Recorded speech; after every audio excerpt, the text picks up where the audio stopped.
À Bafoussam, le sous-préfet dit qu'on a pris la salle par l'esplanade, comme nous sommes devant la salle. Donc, il est en train de nous contraindre de monter directement dans la salle en haut et non plus en bas. Installation de Lavoisier Sapi et d'autres à Bafoussam. Si l'événement là finissait sans que un administrateur civil principal s'invite à cet événement-là, je devrais dire que le Cameroun a changé.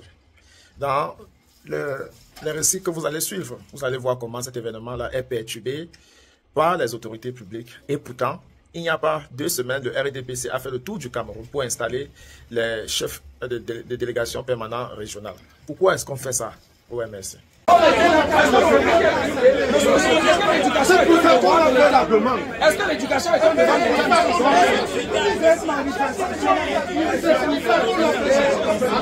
Justement, dans l'Union, ça jamais fait une L'éducation est un débat de l'État. Et je dois éduquer mes concitoyens ou pas? Quand j'ai vu N'Djamène invité de Philippe Boni à Vision 4, j'ai su qu'on cherchait à jouer le retour du match qu'il a joué sur STV avec Maître Lavoisier Sapi.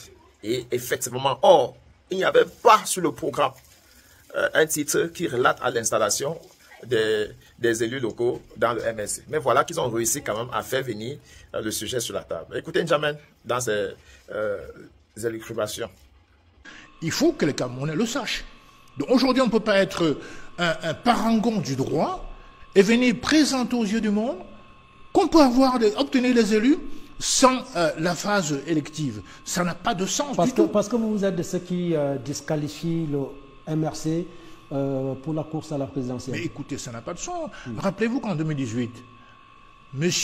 Franklin Difo a eu besoin du parti de M. Monté, de Banca, pour être investi. Monsieur le bâtonnier Akeremouna a eu besoin du parti de son frère, l'AFP de Ben Mouna, pour être investi. Monsieur Cabralibi a eu besoin du parti Univers de Koumodo pour être investi. Alors pourquoi, pour ces beaux yeux, on viendrait faire la différence aujourd'hui? Ça n'a pas de sens. Et il prétend que la jurisprudence Aya Abin, mais Aya Abin, il a été exclu du RDPC en 2011, il a créé son parti, le PAP, mais en 2011, il était candidat à la présidentielle, c'est vrai, mais en 2011, il n'y a pas le code électoral. C'est une loi qui a été votée en 2012. Donc, ils ne prennent même pas la peine de s'affranchir, en tout cas, de réviser les textes, les lois, pour pouvoir affirmer des inepties. Ça n'a pas de sens.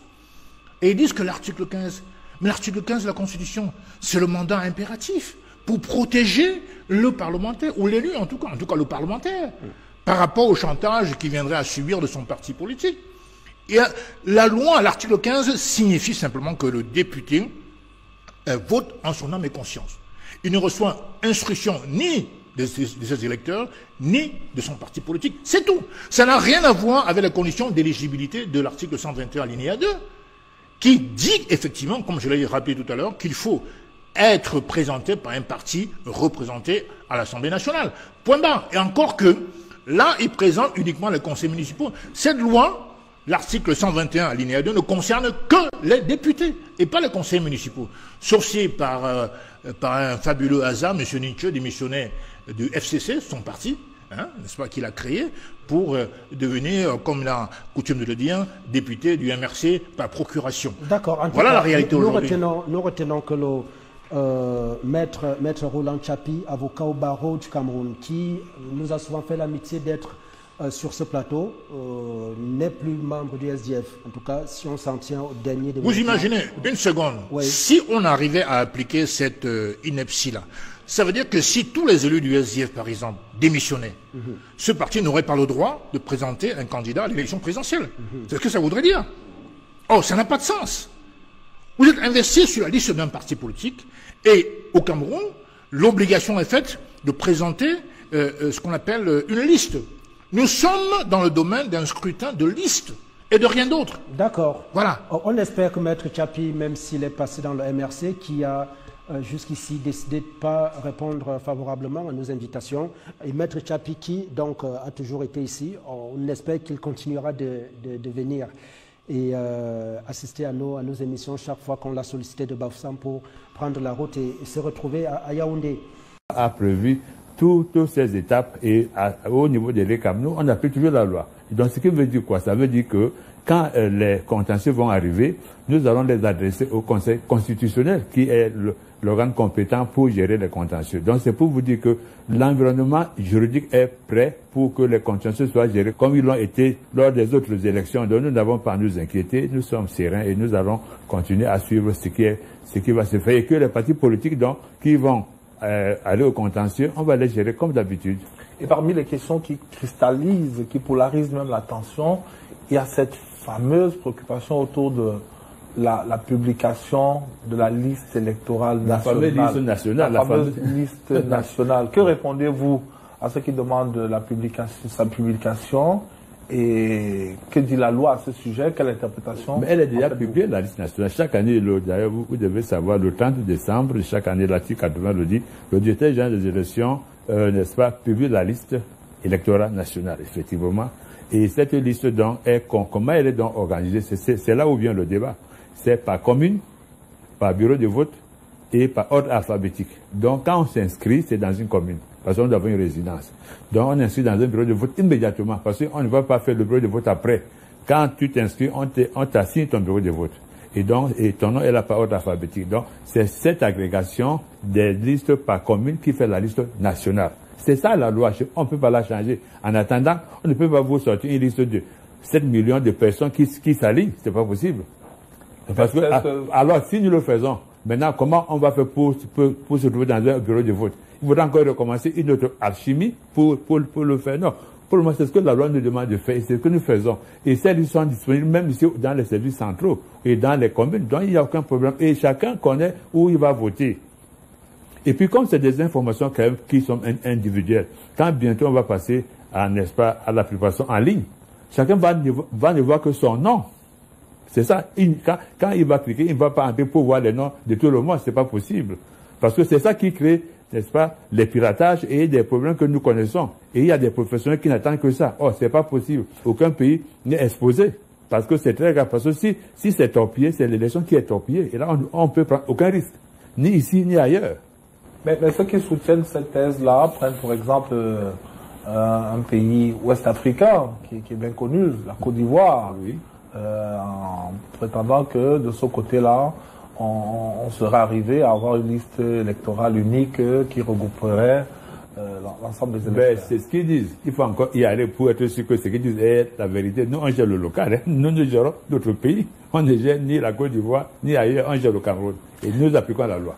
Mais qu'est-ce qui permet de dire, à date, Monsieur le Directeur Général, que l'ECAM est prêt à organiser des élections sereines, libres et transparentes au Cameroun? C'est ça. Comme je vous le disais tout à l'heure, c'est le fichier. Le fichier est un fichier crédible. Il doit l'être.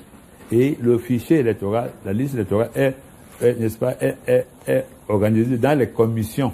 Et ces commissions sont inclusives. Notre système est inclusif. Cette commission, il y a les partis politiques qui sont les bénéficiaires. Il y a le représentant du sous-préfet, le représentant du maire et un représentant des l'ECAM. Donc c'est une commission inclusive et qui travaille sur PV. Quand on a fini l'élection, enfin les inscriptions, on fait un PV qui est signé de tous ses membres. C'est ça qui fait foi. Donc ce qui veut dire quoi? C'est que pour qu'une élection soit crédible, elle doit se faire selon la loi. C'est ce que nous faisons. Quand on a fini donc avec les listes électorales qui sont traitées dans des commissions, je le répète, commissions mixtes électorales, c'est des commissions mixtes pour inscrire les électeurs, commissions mixtes pour distribuer les cartes. Et là, dedans, les partis politiques sont représentés. Quand le fichier est donc crédible, comme nous le traitons, on distribue donc les cartes. Donc chacun a sa carte. Donc quand tu as donc maintenant ta carte électorale, nous devons donc faire que maintenant nous allons travailler pour les autres aspects, les bureaux de vote. Il faut bien que les bureaux de vote soient organisés. Et dans les bureaux de vote aussi, il y a un président qui est une personnalité indépendante, qui est désigné par l'ECAM. Il y a les partis politiques ou les candidats qui sont dans cette élection. Ce qui veut dire, et un représentant du sous-préfet. Donc, ce qui veut dire que même dans les commissions de vote, c'est des commissions, n'est-ce pas, inclusives, où il y a les partis politiques et tous ceux qui sont, et les candidats. Donc, et ensuite, il y a le PV qui est signé de chaque membre et chacun a sa copie. Donc, en fait. Même si c'est celui de l'ECAM qui fait froid. Ben, bien sûr. C'est exactement ça. Mais chacun a sa copie. Il peut venir, quand on est au contentieux, il apporte le même PV qui est signé des mêmes personnes. Vous comprenez? Donc, c'est pour vous dire que Nous sommes prêts parce que nous travaillons selon les fondamentaux, c'est des fondamentaux légaux. Nous n'en créons pas ici à EVECAP, c'est la loi qui nous les pose. Et nous travaillons sur ces bases. Et c'est pour cela qu'il y a aussi la plateforme mise en place par le Conseil électoral qui sont des plateformes régionales et nationales. Donc nous allons parler abondamment tout à l'heure. Comment appréciez-vous, monsieur le directeur général des élections, l'accompagnement des partis politiques dans le processus d'enrôlement des Camerounais sur le liste électorale? Nous le disons, vous savez, les partis politiques sont les premiers bénéficiaires. Donc, à ce titre, ils nous accompagnent toujours et régulièrement. Parce que d'ailleurs, comme je vous l'ai dit tout à l'heure, ils font partie des commissions de révision des listes électorales, ils sont dans les commissions de distribution des cartes électorales, ils sont dans les commissions locales de vote, dans les bureaux de vote. Donc, en fait, c'est nos partenaires de tous les temps, de tous les instants. Et nous sollicitons seulement qu'ils continuent à être plus présents sur le terrain, parce que, en fait, c'est eux les bénéficiaires. Il est quand même dans le cadre du travail, mais c'est eux qui doivent le faire, qui continuent à mobiliser leurs sympathisants, leurs électeurs, pour que, effectivement, le fichier puisse s'enrichir davantage. Mais de ce que vous recevez comme retour de la réalité sur le terrain, quelles sont les observations qui sont faites, que ce soit par vos collaborateurs ou bien par vos partenaires de ces formations? Il y a aussi la société civile qui joue un rôle très important parce qu'elle mobilise les électeurs pour pouvoir assister. Est-ce qu'il n'y a pas de dérapages par moment? Les dérapages, ils sont quand même rares, puisque c'est une commission. Alors, la seule chose que souvent nous déplorons, c'est que souvent les partis politiques ne sont pas toujours présents, ou même certains. Et nous saisissons l'occasion pour leur dire, c'est le moment de faire inscrire les militants et les sympathisants. L'élection se joue dans le fichier, dans le bureau de vote et dans la distribution des cartes. C'est là où on les attend. Ce n'est pas dans les télés, ça ne va pas résoudre le problème pour eux en tout cas. Il faut venir là où il y a les électeurs. Et c'est ça la vérité des urnes. Sauf que par